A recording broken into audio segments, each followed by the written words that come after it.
Bismillah, alhamdulillah, wa salatu wa salam ala rasulillah wa ala alihi wa sahbihi man wala. So the next part in Surah Al-Baqarah, verse number 17. مثلهم كمثل الذي استوقد نارا. We don't have an English translation as well. مترجم ده؟ مترجم? Yeah, it's good to read an official translation. Actually, that's what I'm going to use.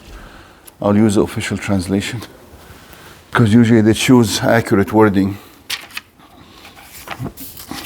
Then we explain. مثلهم كمثل الذي استوقد نارا. This is given an example. Their likeness is as the likeness of one who kindled a fire. Then when it lighted all around him, Allah took away their light and led them in darkness, so they could not see.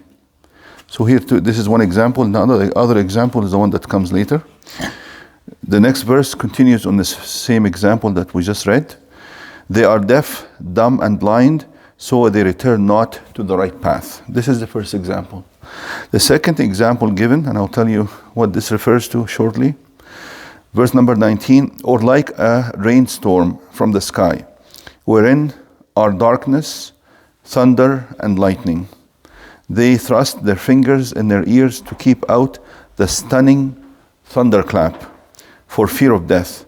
But Allah ever encompasses the disbelievers, i.e. Allah will gather them all together. Verse number 20, the lightning almost snatches away their sight. Whenever it flashes for them, they walk therein. And when darkness covers them, they stand still. And if Allah had willed, He could have taken away their hearing and their sight. Certainly Allah has power over all things. Those are the two examples. It will take us maybe more than one session to explain them. But most scholars say that both examples are examples given to explain the condition of the hypocrites. مثلهم كمثل الذي استوقد نارا. And the second one that starts with أو كصيب من السماء فيه ظلمات ورعد وبرق. Some scholars, however, feel that the first example is an example for the disbelievers, the open disbelievers, and the second example, which is أو كصيب من السماء, is an example for the hypocrites. And you will see, I believe this makes more sense. The first example talks about people who have lost their ability to comprehend, the ability to see, or the ability to understand and hear.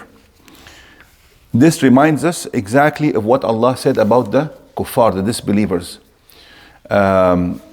Earlier, إن الذين كفروا سواء عليهم أنذرتهم أم لم تنذرهم لا يؤمنون ختم الله, Allah has sealed على قلوبهم, on their hearts, وعلى سمعهم, and on their hearing. Allah has sealed, closed it off.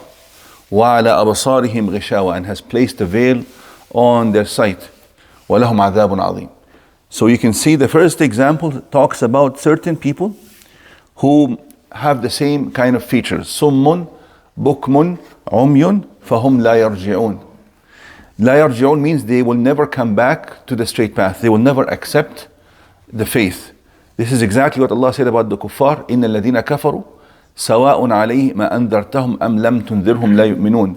Those disbelievers who are in such a state of blindness, being dumb and deaf, they, no matter how much or whether you warn them or not, they will not believe. So you can see the resemblance between the first example and the second one. And we'll just explain the first example today. It says their likeness is the likeness of one who kindled a fire. Someone is trying to guide them, and it is pitch darkness and they can't see their way, but Allah has blessed them with someone to come and show them the way. Someone came and kindled the fire for them, so He made their task easy. You are lost, and you say you want to be guided, and someone comes actually with a torch or kindles a fire, and you can see everything around you. فَلَمَّا أَضَاءَتْ مَا حَوْلَهُ, kindle the fire. Then when it lighted all around them, ذهب الله بنورهم وتركهم في ظلمات لا يبصرون. Allah took away their light, and left them in darkness so they could not see. Now, again, the Quran talks about things very briefly. It doesn't, you have to understand the steps that led to this. Allah said that Allah showed them the way, but then He took away their sight and they couldn't see. This is because they did something in between that led to this kind of punishment to befall upon them. How do we know that? We know that from many other verses, such as when Allah says, فَلَمَّا زَاغُوا أَزَاغَ اللَّهُ قُلُوبَهُم, that when they deviated, Allah caused their hearts to deviate. وَقَالُوا قُلُوبُنَا غُلْفٌ, they said, our hearts are sealed. Allah said in another ayah, بَلْ طَبَعَ اللَّهُ عَلَيْهَا بِكُفْرِهِمْ, they are sealed, indeed they are sealed. Allah caused them to be sealed because of their rejection and kufr and denial. Allah said the same, إِنَّ الَّذِينَ كَفَرُوا, so that's their state. They have the behavior and attitude of ingratitude, denial and rejection for Allah's signs and Allah's blessings. That is why they end up in a state where they are so determined not to listen, not to hear, despite everything is obvious to them. They reject the obvious. So Allah says, okay, you don't want to see, or you pretend you cannot see. I will punish you with something similar to the likeness of your attitude and behavior. I will actually take away your sight, which means the insight, the ability to comprehend. I will not allow you to ponder and reflect in my signs, since you've rejected them already. And I will not make you able to understand or hear or accept my verses that are being recited to you. So this is a severe punishment, and it only comes if somebody insists on denial and kufr and rejection. You follow? So this is the example of the kuffar. And who kindled the fire? Kindled the fire here, scholars say that the one who kindled the fire primarily is the Messenger sallallahu alaihi wasallam, and everyone who tries to show them the way afterwards. All the followers of the messengers, as they try to, show them the way, or call them to the truth, or try to convince them.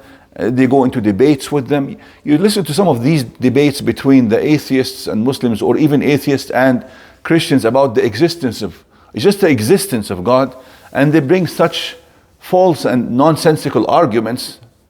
I'm talking about the atheists bring some nonsensical arguments to try to deny the obvious.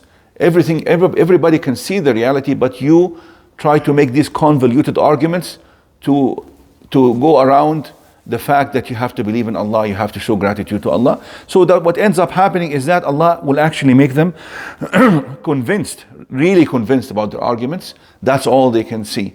And as long as they are in this state, nothing will get through to them. Nothing will get through unless Allah awakens them up somehow. أَوَمَنْ كَانَ مَيِّتًا فَأَحْيَيْنَاهُ وَجَعَلْنَا لَهُ نُورًا. Their only hope is for Allah Azza wa Jal to miraculously change their state, and suddenly they wake up into the reality, and now they can see, now they can hear, now they can understand, and they try to make up for all the time that they have wasted. Because we started late, I'll just do one session, and we'll leave the second session for next time. No.